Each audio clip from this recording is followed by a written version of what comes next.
So with that, I invite up Kristin Barbato, the co-founder and president of Dynamo Energy Hub, and Nat Bullard, the chief content officer at BloombergNEF, to talk through lessons learned from previous energy transitions and how we can apply that moving forward. Hey, Kristin. How are you? Good, Nat. How are you? I'm good. So I think you've got a mic. I've got a mic. I have another mic. Are we all adequately mic'd? I think so. Okay. Hear me? Can you hear us okay in the back? Okay. Good. Okay. So this is kind of a broad remit, and it's also the last thing before cocktails. And as Lauren can tell you, I finish on time if we're going to go get a drink afterwards. And and so we're going to actually interrogate ourselves a little bit here. So it's not just me asking questions. My first one, though, is I'd like Kristin to give us a flavor for how you see the sort of state of transition today. We've seen it very high level. We've seen it very technical. But you've got your own view. So tell us how you see it. Sure, thanks. Well, given the, thank you very much. Yeah? Okay. Given the information that we've heard from several of our fantastic speakers today, I think we can say that there's a lot of information out there. So one thing that I've seen and what I see the status of what's happening with the energy transition today is there's a lot of focus on what's happening with data. Even this past panel is all about data, and what we can do with it. So I used to have this little running joke when I was at the City of New York. We had so much information but no answers. So I think that that's really relevant to what we're trying to figure out with the energy transition today. Another aspect of what I see and that's happening with the energy transition is there's an increasing focus on investing in and supporting not just software, but hard technology investment, high capital type of investment at earlier stages, which are going to be the solutions that are changing infrastructure. So, and I think that's fantastic. We'll talk a little later about where I think that's the pace of this is going, but I think that that's a really good start. So, yeah. Good. So I'll give you my take on where it is, but I'm going to start with a show of hands, which is who was here actively working and investing when the Fed funds rate was 5.25% before the financial crisis. That's like 5 hands out of the room. So, Matt, I really appreciated your question earlier because I think it's very, very relevant. And layered into that, I think, for me, is what does it look like when money costs something again? Just in general, because that is going to sort of resonate through a whole bunch of sets of questions, early or late stage. For me, I'm most curious about what it means very, very early. So we had about $50 billion in what used to be called clean tech and is now called climate tech investment last year, which is extraordinary. We went through dry periods when there was just maybe 10% of that in any given 12 or 18 months. So we're back into sort of trying to determine first what money costing something means, again, writ large. But secondly, what it's going to mean at the very early stage. And finally, within that, how tide running out a little bit within venture in general is kind of forcing companies to come to terms with business models. And in particular, I think in climate-related businesses, it's going to be extremely interesting because some of them have, I don't think problems, but just fundamental challenges that originate not necessarily from money, but from chemistry and physics. Like capturing carbon dioxide from the atmosphere requires energy. It is never costless. And it is always going to be a cost to store it or do something with it. So we have this extraordinary case where we have an industry that has arisen entirely cost-based. And I'm curious to see how that plays in a world of rising rates, how that plays in a world where capital may be more handsomely deployed in other areas of energy in general, and how that's going to evolve in the next couple of years. Yeah. Well, my turn. I'm going to ask you a multi-layered question. Okay. And it has to do with, let's talk about capital formation. Yes. Okay. So my multi-layered question is a couple things. One is, you mentioned climate tech. Yeah. I would venture to guess that if we asked 10 people in this room what climate tech is, we might get somewhere around a dozen answers. So why don't we try defining a little bit about that? At least, I mean, if we had less than one answer per person, I'd be surprised. So that's my first one. Right. Then we'll get into the others. Yeah. I'm going to do like a pretty rubbish job with this myself, but I would start with sort of viewing this in through a couple of lenses. The first is that going way back, like 25 years or more, we had early stage investment in environmental things. So that simply would be involved in mitigating or cleaning or doing something like that. And there were venture waves that went through that period, and there were some good performances that came out of it as well.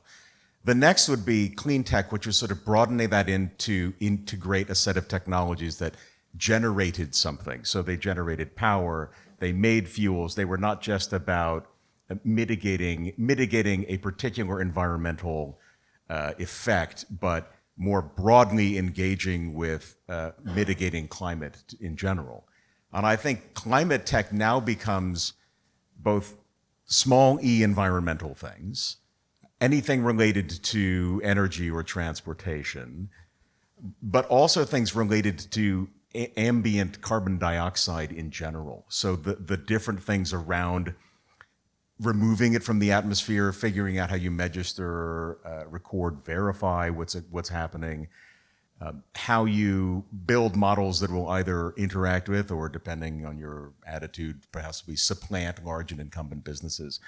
It's very encompassing. It's not as broad a term as ESG in terms of how much it encompasses, but it is still, I think, without the sort of hard boundaries that you would have had on environmental technology a few years ago, and even on what I would think of as sort of like wave one clean tech 15 years ago. So now that we've kind of level set a little bit on what the definition of it is, let's get into that capital question again. There's a lot of information out there. We just heard a lot of information about what's going on with the economic cycles, and we're talking a lot about where we're going from a growth perspective to a value perspective. And I wonder if you could touch upon that a little bit. So this is again sort of to Matt's point earlier about like we had companies that were punished for growth as a focus for many, many years, and are now being questioned about seeking value because that is exactly what the market is asking them. How do we go from, how do we go in a world where we had companies that were raising money at valuations of 390 times sales, like some of the payment systems that we saw in general venture, into companies that are purely cost-based, have a definite, distinct societal value, and probably have a business offering, but have yet to fully define what that's going to be? I think a lot of this will have to be about showing clear roadmaps and intentions insofar as possible, a sort of discipline that I would imagine should be applying across venture in general, but in particular in climate is going to require dialing that in, I think, earlier than people would have expected. I completely agree, and I think looking at this from earlier stages is a wonderful idea. So we've just, again, let's point to that last panel. Last question on this theme is not an easy one. What's the business model? What is the climate tech business model? Or how do you define what that looks like? I mean, you've touched upon some great topics here. How do we think about what a business model looks like here? So some of them are very basic. I think you could have plenty of software as a service businesses that would certainly qualify. You have others that are selling a particular product, and then you have to determine what that value add is. Is it hedonic? Like is it something actually in the world of food and agriculture that could actually be appreciably better, that people will pay you more for, not just on a unit basis, but on some kind of hedonic basis. There will be others that are just sort of pure products that are, if they're not priced like for like against a more carbon intensive alternative, then there's a narrow delta that people will pay you for and will price on their own. And then there's other stuff that I still think we have yet to figure it out. So removing carbon dioxide from the atmosphere. I think to me the biggest question is, does that carbon have more value stored in the ground forever, or as a precursor or as a feedstock or as an input for some other process? But then again, it's still likely to be more expensive than a higher carbon alternative. So it is something that companies will really need to explore. Is there a value? Yes, but is there a value that people will pay you for? Not necessarily certain. And if they are going to pay you, what's that persistent or durable delta? And then how long does that delta last? Like ideally it doesn't. Ideally it collapses to the point where we're paying the same for a bio oil that is derived from waste crop material as we would from something from Midland. But let's see. Great job on my tough question. Thank you. Well, I've got one for you. So, we're looking at this near term, short term, medium term, longer term. But what do you think is right now the biggest near-term challenge as we look at this energy transition in the midst of an interesting time? We talk about technology, we talk about investment, we talk about all kinds of business models and what's going on with data, but I'm going to say through my own experience in the last few years, and because it's representative of what we're doing today, is how a near-term change and need that we are actually approaching is how do we collaborate? Innovation cannot get done alone. So how do we cross these barriers? How do we get people talking and working together in a way that is a trusted relationship?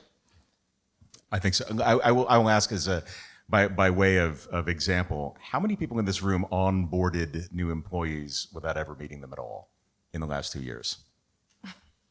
Hey guys. I mean, that's actually a slightly lower number than I expected. How many of you did this for an entire team? Yeah, okay. It's something that was simply unimaginable a couple of years ago, but is now something we're fumbling around, I think. But I mean, this is why we're here. That's Indeed. right. I mean, okay, shameless plug. But that's really why Dynamo was created. We saw this almost personal need, and then it was pervasive throughout the people that we worked with, and we needed a place to be able to convene, to collaborate, to meet people, to break the barriers between what's going on with startups. How do they actually relate to the problems that corporations are trying to solve? What types of investment models do we need? And building those relationships across, being very regionally relevant in these hubs, and then connecting everybody from a global perspective so that we're learning, right? So I've got a question within that, which is now you've got, I counted whatever, 8 or more hubs? We've got 5 right now. We've got okay. 2 more in the works, and then we've got in this quarter, and then we've got I can't do math, 2 or 3 more by the end of the year. So are you finding the challenges, the opportunities, and the connections, are they more the same or more different? It's so localized. Okay. So as we look to each region, they have already their own ecosystems, fragmented as they may be in different variations on that continuum, but they do have their ecosystems. What's been interesting to us is to see our hunch was right. Our market intelligence was right. You guys were good. Thank you. And the interconnectedness is key because everybody's trying to learn from another sector or another region about what are other investors doing on the coasts? What are technologies doing that are trying to approach these solutions in different areas of not just the US, but the world? How do companies who are in the UK or in Europe transporting their technologies to different markets? So that's something that we've seen as a consistent theme. And being able to break into a market with an ecosystem that you can plug into is critical. And let's play that out a little bit further. So that's our near term. What's our long-term challenge, you think? Long-term challenge. I would say it's actually getting a little bit into what are we looking at in 10 years, which is a question I was going to ask you next anyway. So I'll start on it. Okay. I think what we're talking about in terms of longer term challenge is we have many, many examples of how we're starting to do this investment for earlier stage companies that are capital intensive and the innovations that we need to do them. We're talking a lot about them. We need to start taking some more action on how that actually works. I'm going to point to a fabulous example that I kept going. I found myself during that last panel nodding and nodding. I'm like, Angela, this is the kind of risk we're looking for people to be taking with these early stage companies and not just piloting. There's a term that I've heard that I've done a lot of pilot projects and how you try to scale them, which is another thing that we're going to be looking for in the long term is scaling solutions. But death by demo. Come on, right? So I think that in the longer term, we need to start planting those seeds now for how we're approaching the faster investment in earlier stage hard tech and soft tech together. Good. So we're gonna conclude with a little exercise that I'd like to do for a gathering like this. So it's a fairly standard question, but it's a little bit of a thought experiment. So we're here in 2032, right back here in Austin at the hub. there's now 50 of these worldwide. And we're reflecting on what we were talking about in 2022. Right? And so my question for both of us, and we'll take them in sequence, is what were we talking about too much in 2022? Like what was really front of mind for us that it turns out was, a nothing burger? And what were we not talking about enough? Not an easy question. I think that, what does my crystal ball say? I think for the thing that we're talking about too much is still that a lot of talk, we need more action. And so I'd say from the implementation standpoint, that's where we're looking. And then on the other flip side of that is what are we doing? What are we doing well? Yeah, what did we really overclock? Like, what were we really worrying about too much? Okay. At the time. Yeah. I think that, or actually, I'll say, what are we worried about too much? I'm going to put this one on the investment community. Sorry, folks. Is do the current investment models that we have fit what we're trying to do for the future? So I have another little quippy thing that I used to say. Remember back in 2008? I do. Yeah, when we had this like big tech boom, and then clean tech came in, and I think everybody thought, awesome, it's tech, but clean. Let's just go for it. Right. Not taking into consideration what the path to customer was, the infrastructure needs, many different considerations for what makes a successful investment for VCs in this way. And I'm not just picking on VCs, I'm saying what are the investment models that we need to look at? So I think that's something that we really need to move forward on. So you've inspired me with that one to have two, Okay. And I'll promise I'll wrap it up there. One of them is quite hopeful, which is that we spent too much time talking about supply chains and not enough time talking about value chains. Excellent. So not enough time thinking about what actual businesses are going to be built and where is there value to be captured within them. I think that the other thing that we would spend too much time talking about is total addressable market for many of these technologies, and we didn't spend enough time talking about product market fit. That's a really, really good point. How does the technology or the product fit the operations for today and tomorrow? That's right. Yep. I thought of something for what we need to be talking more about. Go on. Okay. Based upon that, what's the supply chain? What's the value chain? How do we think about this? We're in Texas, so we know this is traditional oil and gas land. And I was thinking about this recently when we're looking at upstream versus downstream investment. And I'm seeing a parallel happen. Maybe this is something we need to talk a little bit more about with commodities as it aligns with renewables or other newer technologies like solar, like storage. Are we thinking a lot more on the downstream, close to the customer solutions, which is fantastic because that's where the need comes from? What about upstream needs for mining, refining, a lot of these commodities that are going to be in use in so many of these products? I think that is 100% right, and I think I'm getting the nod from Shira in the back. We are also right on time, and as we stand between you and cocktails, we don't want to keep you any longer.